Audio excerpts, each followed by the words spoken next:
Back to this third video in my Canvas tutorial series. Like I said, I believe in the first one that Canvas is a huge system and you can go all in with it or use it in pieces, and they all work fine separately, and of course even better all together, however much you want your kids doing things outside of the classroom. In the first screencast, I talked about how to add files um, to your Canvas classes. That way, as music teachers, maybe we want our choir students to have, or just our instrumental students to have music on their iPads. And so with this closed system, if I have the copies, I can put one in my files, upload it, and my kids can go to Canvas on their apps and they can export those files onto a PDF reader, like a PDF cabinet that they have on their iPads, or a PIA score, or something, another app that reads PDFs. In the second one, we talked about how to add announcements and the cool functionality that you can do and play around with in announcements. Today, we're going to talk about how to add assignments and discussions. And the reason we're going to do two is because they function in a very similar way. A lot of the core ideas are the same, and then the more nitpicky things that you can add at the end are a little different. So I'm going to go to my course. If you want to choose a course, I'm going to choose my 8th grade choir course. I actually see my 8th graders in about 30 minutes, and so they're going to probably be wondering what they're doing in class today because they've been getting a lot of notifications every time I try these test assignments and discussions. So right now I'm on the home screen. I was just working on assignments, so my home screen is asking me, do I want to add some more? I'm going to go ahead and go to assignments though. This will be where my list of assignments show up. I can either drop it down or close it. I'm going to go up here to the big blue button that says plus assignment and go ahead and click on that. Right away, this top screen before you scroll down looks very similar to the announcement screen. We've got our title. I'm going to put test assignments. And then in the work area, this main area, I'm just going to put test assignment. You can put a ton of different things on here depending on what you want your students to be able to do. At the very top, you have your word processing components, like I like to call it. Not really sure the actual title, but if you have Word or Pages or another word processor, these tend to be the basics. Now down here at the bottom, a lot of these I've heard them called rich media, whether they're video or audio, being able to link to different websites outside of Canvas, or to embed videos. And of course, embed is to put the video directly in, so you see the video and students can click on it in the assignment instead of clicking a link and going to a whole new web page. YouTube embeds directly from YouTube. The Khan Academy is a free tutorial video service. I think they also you can pay to have like your class in Khan Academy. But there are some good music videos in there for lessons on notes and rhythms, pitches, different interviews with composers, interviews with conductors. Some really neat things in there. I can also record, upload myself. So record media, I can allow my Flash player to play. Let's just see my face today. Here we are. Hello. That's a little weird, but that's okay. So, or I can upload media, and what I like to do is I like to go to my Launchpad. Whoop, there it is. And I like to use Photo Booth and then record myself there, pull that video out of Photo Booth onto my desktop, and then upload it as selecting a video file. That might be a longer workaround, but I feel most comfortable with that. So with this whole top part being the same, we're going to move down to the bottom where we can get into the nitty-gritty about how we want our points, or how we want our how we want our assignment to be set up. I can add however many points I want. I'm going to add 100. This is going to be a big assignment. Right now, my only group is assignment. I can actually add more groups here. Maybe I want assignments based on videos or assignments based on listening. There's tons of different ways I can do this. I can display my grade as a percentage, complete, incomplete, simply. I think most time it's points. Maybe you do have a letter grade. Um, if my assignment is simply to ask students to give feedback, maybe I don't want this to count toward a final grade. Maybe it's the very first one of the year, and I just want to make sure that everything works. I could do a complete, incomplete. Maybe I just don't want it to count toward my final grade, and I click on that, and it won't go toward it. In another screencast, I will talk about this button and how you can pair PowerSchool with Canvas. They do talk to each other. In my music appreciation courses that I get to do, we do have Canvas grades. They directly sync to PowerSchool instead of having to have grades in Canvas and then retype them into PowerSchool. There's a way to do that, and I will show you in a later video. I'm going to go ahead and unclick this. Submission type. So I think most of the time, at first I was confused by this. Most of the time it's going to be online. If I have something online for my students, I'm going to want them to submit their assignment online. There are other options. Maybe this assignment is simply more of like an announcement. So for me, I would not click no submission, because if I don't want you to submit something, maybe I just make it into an actual announcement up here. Announcement.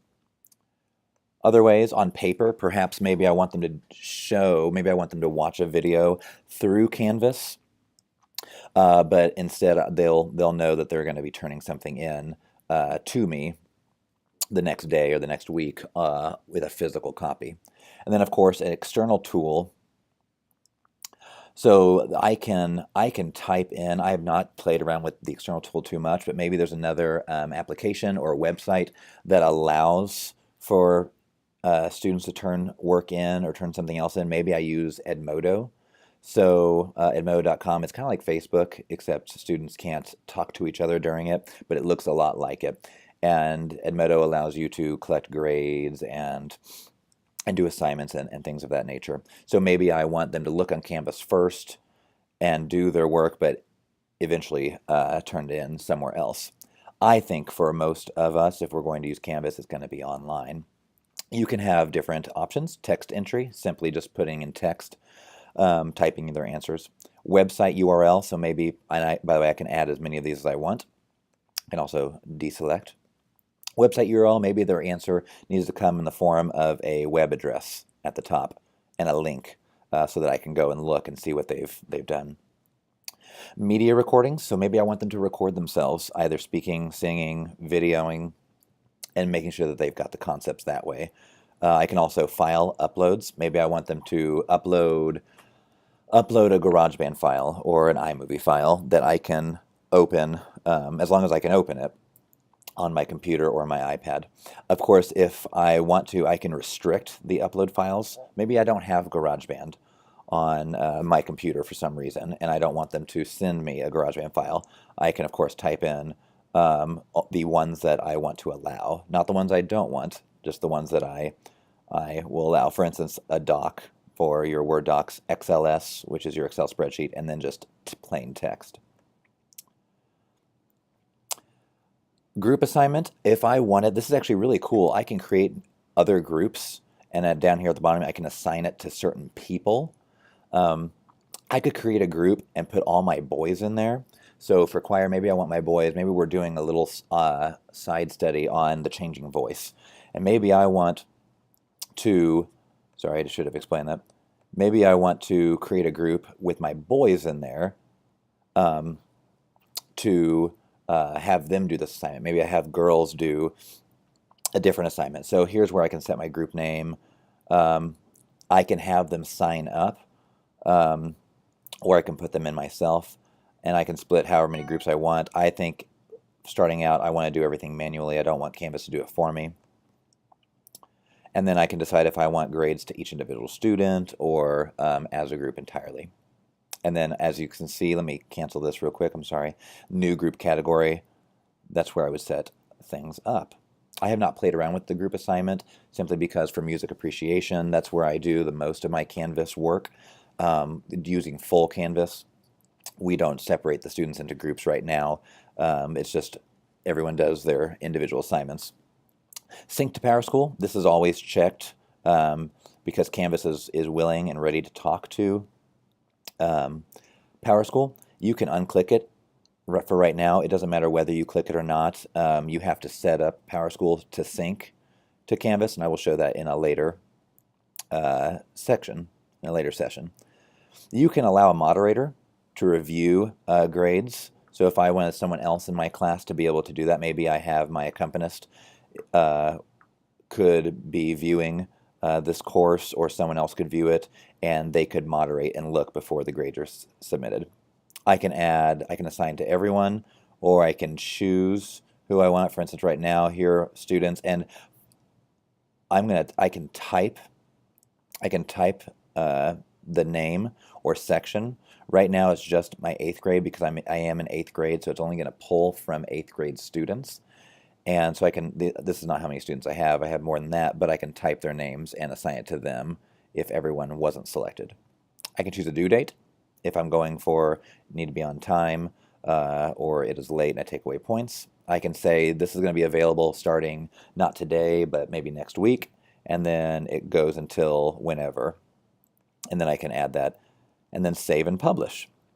It is important to know, and I'll do a screencast specifically about this. Nothing ever shows to students until it's published. So I can go down here and save and publish.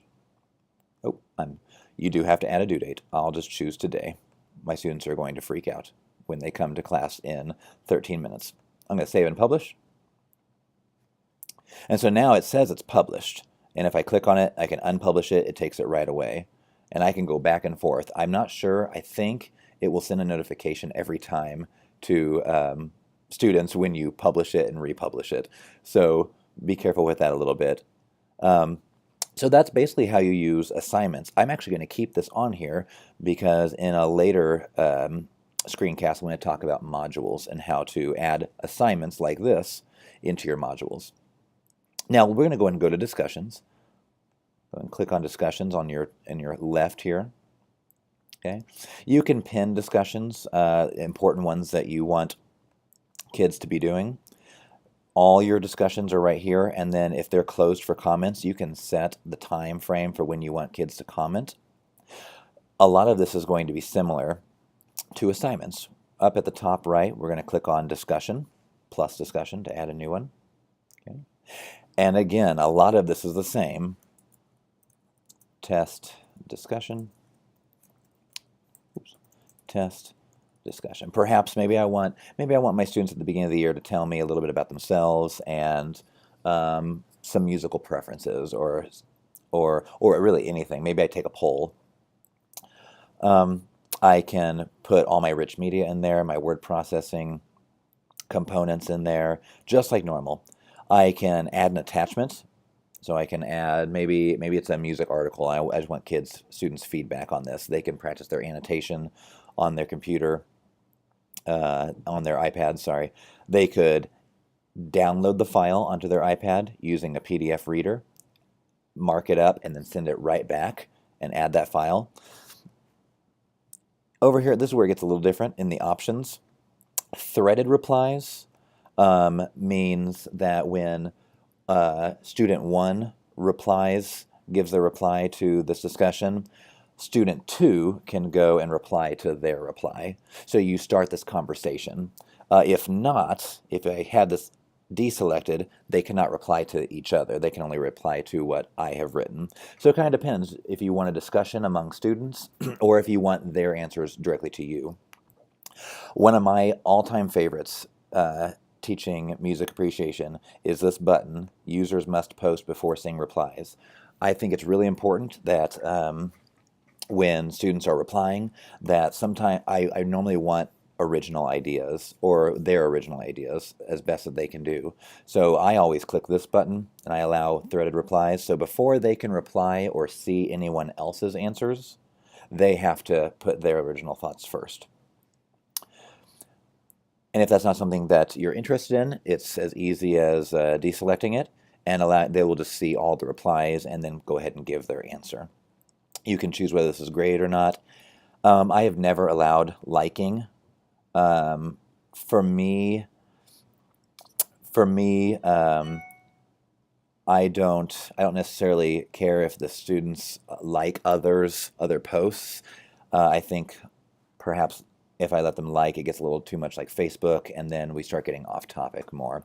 I can set it to where only I can grade or I can like if I'm grading, and I can sort by likes. This enable podcast feed, I skipped it purposefully. Podcast, we do not have um, the ability right now to, I don't think so, on Canvas to send podcast feed, like an RSS feed, where every time I upload new audio or something new happens, it goes right into, it gives them a notification in their feed, if like kind of like Twitter, where if you have it set up to notify me when something new by somebody happens, I just keep getting this list of notifications, and this is specifically in podcasting, where I'm speaking, or video podcasting.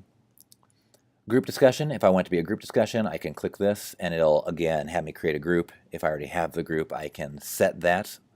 I don't have any groups. And of course, when is it available, and when does it start becoming available, and then until when. And then, of course, I save and publish. And surprisingly, that one did not make me say when it's available. Right now it's published. This is what kids will see, and this test discussion would be all your writing. So they would just hit a reply and start replying, and of course they have everything that you have in their response, same as assignments. I'm going to go ahead and unpublish this. So that's a little bit about assignments and discussions. I don't want to be too long-winded in this one. That was a lot, but if you notice, discussions and assignments function almost the same way, just as announcements do, in terms of how you set it up. And then at the bottom of your screen on assignments and discussions, you get a little more flexibility with how you want to set that up. So thank you for listening. If you have any questions, by the way, I didn't mention this before, if you have any questions, you can email me at andrew.bowman@nkcschools.org, and I would love to help you out some more. And I will say, I was not a Canvas believer at first, last year, but when I got my side job as a music appreciation teacher, it was all through Canvas, and so I had to learn it real fast. And now I really like Canvas and what it can do. So again, that's enough for today, and I'll be working on my next screencast. I hope you enjoyed. Thanks.